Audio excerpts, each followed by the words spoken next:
Dus met vastelovend gaat iedereen op stap. Veel zoepen wie de werkers en hangen aan de tap.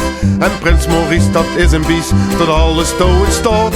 Je kunt hem alles vragen en een echte kameraad. Maar als er niks te zoeken krijgt, dan wordt hij obstinaat. Dan hupste een chandaal en huurste door de zaal. Die knieënwiksel, houte oer, schuins marcheerder, stomme boer. Vergenskop, lammenteer, vieze ouwe zouweleer. Valt met oeren, schele gek, knoken redder niet de nek. Garen knetskop, tafel hoor, Maurice terras maar door.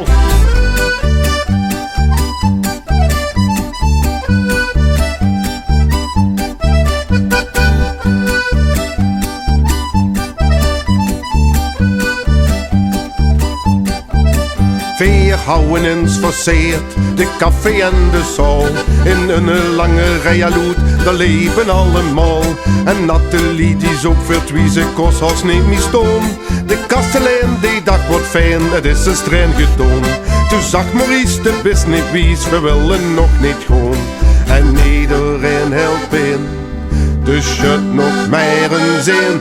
Die knieënwiksel, houte oer, schuins marcheerder, stomme boer. Vergenskop, lammenteer, vieze ouwe zouweleer.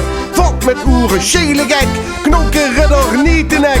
Garen knetskop, tafel hoor, Maurice terras maar door.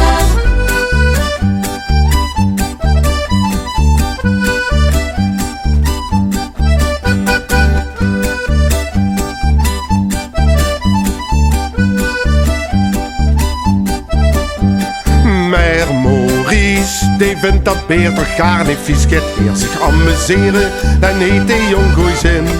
Maar Maurice, die voelt zich in het paradies als heer kan bamboezeren, dan shut nog meer een zin. Maar Maurice, die vindt dat beter gaar niet vies gaat eer zich amuseren, dan heet die jong goeie zin. Maar Maurice, nu luister eens naar mijn advies, laat dich niet lamenteren, geloof mich tot dat kind.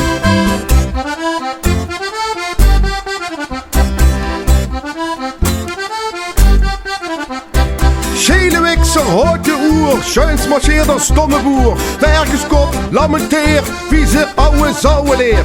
Valt met oeren, schele gek, knoken redder niet de nek. Garen knetskop, tafel hoor, Maurice goeie dichte door.